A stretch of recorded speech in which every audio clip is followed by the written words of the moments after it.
Welcome back to my Storyland for part 3 of Herbert West Reanimator by H.P. Lovecraft. Are you ready? Then let's begin. Part 3, 6 Shots by Midnight. It is uncommon to fire all 6 shots of a revolver with great suddenness when one would probably be sufficient. But many things in the life of Herbert West were uncommon. It is, for instance, not often that a young physician, leaving college, is obliged to conceal the principles which guide his selection of a home and office. Yet that was the case with Herbert West. When he and I obtained our degrees at the medical school of Miskatonic University and sought to relieve our poverty by setting up as general practitioners, we took great care not to say that we chose our house because it was fairly well isolated and as near as possible to the potter's field. Reticence such as this is seldom without a cause, nor indeed was ours, for our requirements were those resulting from a life work distinctly unpopular. Outwardly we were doctors only, but beneath the surface were aims of far greater and more terrible moment. For the essence of Herbert West's existence was a quest amid black and forbidden realms of the unknown, in which he hoped to uncover the secret of life and restore to perpetual animation the graveyard's cold clay. Such a quest demands strange materials, among them fresh human bodies, and in order to keep supplied with these indispensable things, one must live quietly and not far from a place of informal interment. West and I had met in college, and I had been the only one to sympathize with his hideous experiments. Gradually I had come to be his inseparable assistant, and now that we were out of college, we had to keep together. It was not easy to find a good opening for 2 doctors in company, but finally the influence of the university secured us a practice in Bolton, a factory town near Arkham, the seat of the college. The Bolton worsted mills are the largest in Miskatonic Valley, and their polyglot employees are never popular as patients with the local physicians. We chose our house with the greatest care, seizing at last on a rather run-down cottage near the end of Pond Street, 5 numbers from the closest neighbor, and separated from the local potter's field by only a stretch of meadowland, bisected by a narrow neck of the rather dense forest which lies to the north. The distance was greater than we wished, but we could get no nearer house without going on the other side of the field, wholly out of the factory district. We were not much displeased, however, since there were no people between us and our sinister source of supplies. The walk was a trifle long, but we could haul our silent specimens undisturbed. Our practice was surprisingly large from the very first, large enough to please most young doctors, and large enough to prove a bore and a burden to students whose real interests lay elsewhere. The mill hands were of somewhat turbulent inclinations, and besides their many natural needs, their frequent clashes and stabbing affrays gave us plenty to do. But what actually absorbed our minds was the secret laboratory we had fitted up in the cellar, the laboratory with the long table under the electric lights, where in the small hours of the morning we often injected West's various solutions into the veins of the things we dragged from the potter's field.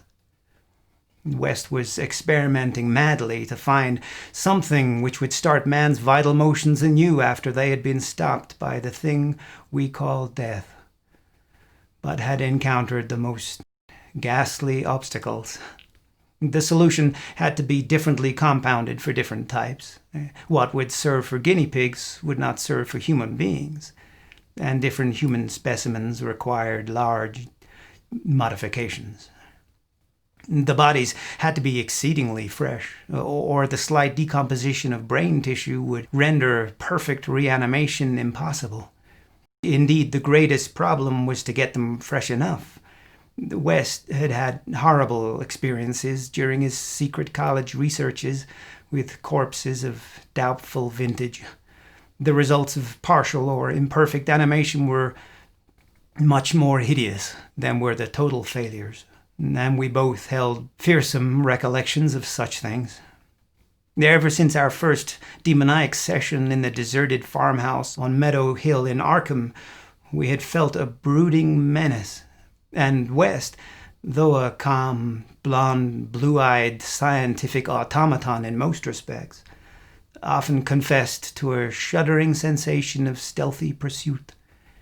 He half felt that he was followed, a psychological delusion of shaken nerves, enhanced by the undeniably disturbing fact that at least one of our reanimated specimens was still alive. A frightful carnivorous thing in a padded cell at Sefton. Then there was another, our first, whose exact fate we had never learned. We had fair luck with specimens in Bolton, much better than in Arkham. We had not been settled a week before we got an accident victim on the very night of burial, and made it open its eyes with an amazingly rational expression before the solution failed. It had lost an arm. If it had been a perfect body, we might have succeeded better. Between then and the next January, we secured 3 more, one total failure, one case of marked muscular emotion, and one rather shivery thing. It rose of itself and uttered a sound.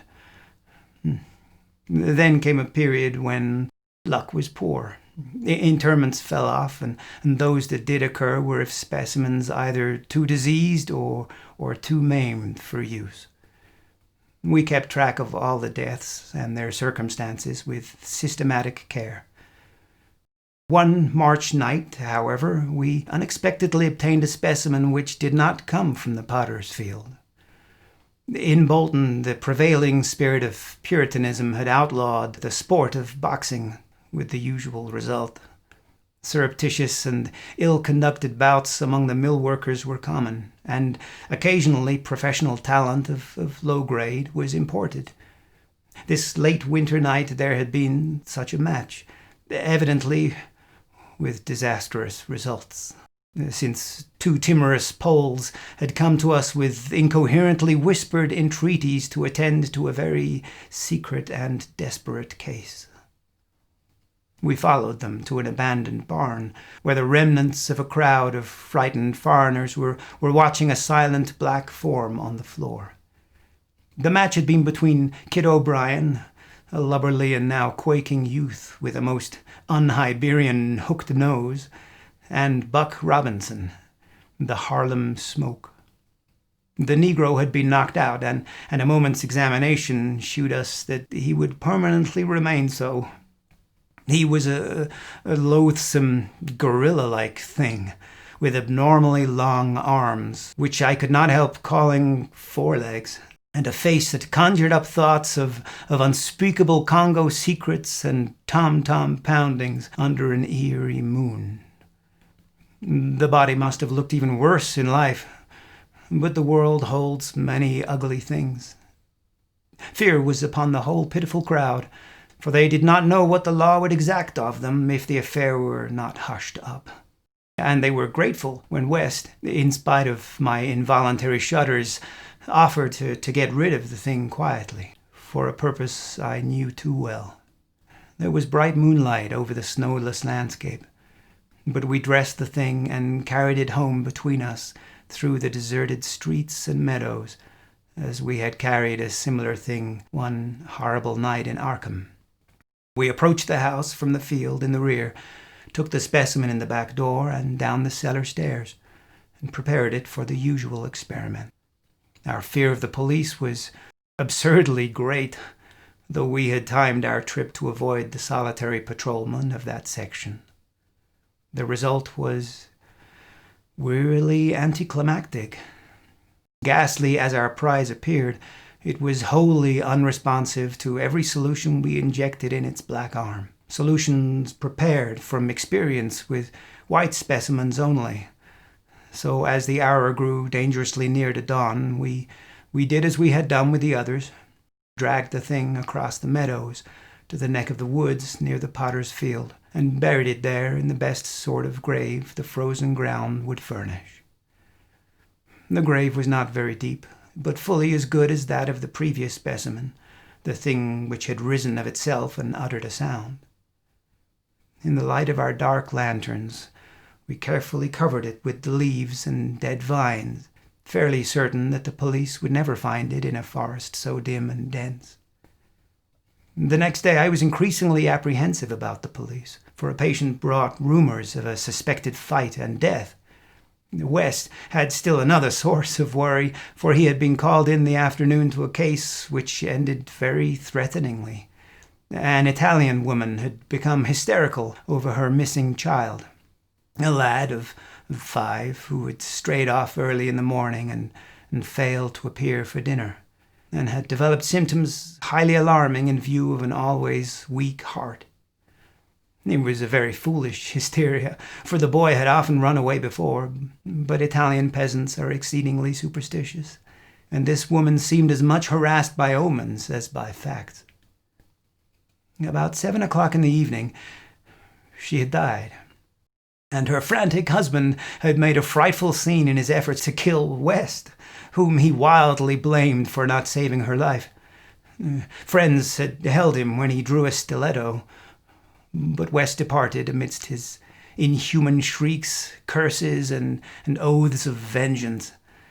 In his latest affliction, the fellow seemed to have forgotten his child, who was still missing as the night advanced. There was some talk of searching the woods, but most of the family's friends were busy with the dead woman and the screaming man.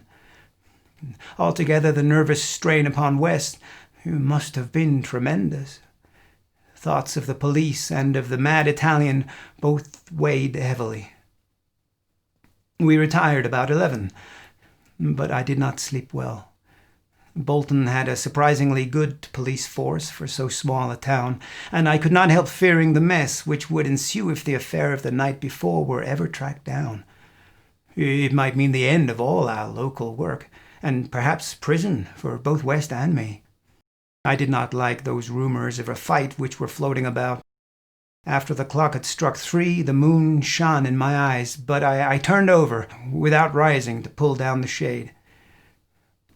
And then came the steady rattling at the back door. I lay still and somewhat dazed, but before long heard West's rap on my door.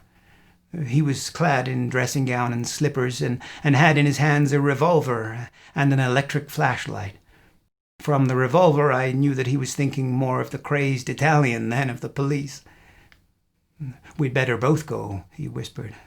"It wouldn't do not to answer it anyway, and it may be a patient. It will be like one of those fools to try the back door."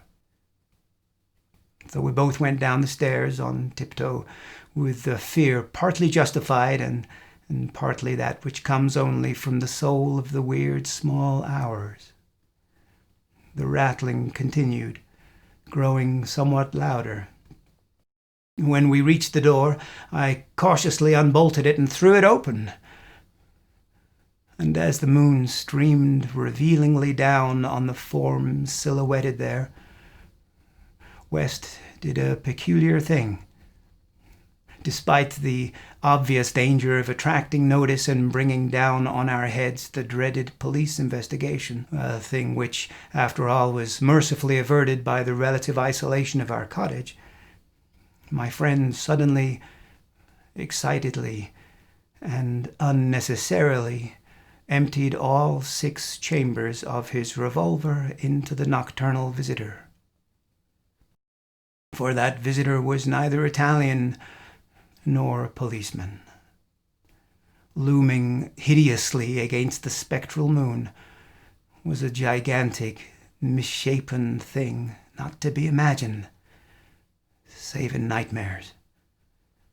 a glassy-eyed, ink-black apparition nearly on all fours, covered with bits of mold, leaves, and vines, foul with caked blood, and having between its glistening teeth a snow-white, terrible cylindrical object terminating in a tiny hand.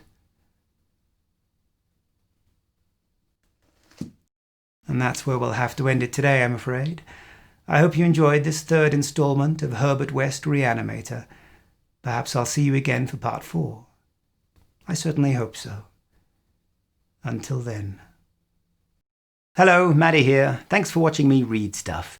There are lots more videos of me reading stuff over on my channel, and if there's other stuff you'd really like me to read, just let me know in the comment section below. Don't forget to hit the like and subscribe buttons, and I upload new videos all the time, so maybe hit the bell icon too, so you can get notified when new stuff comes out.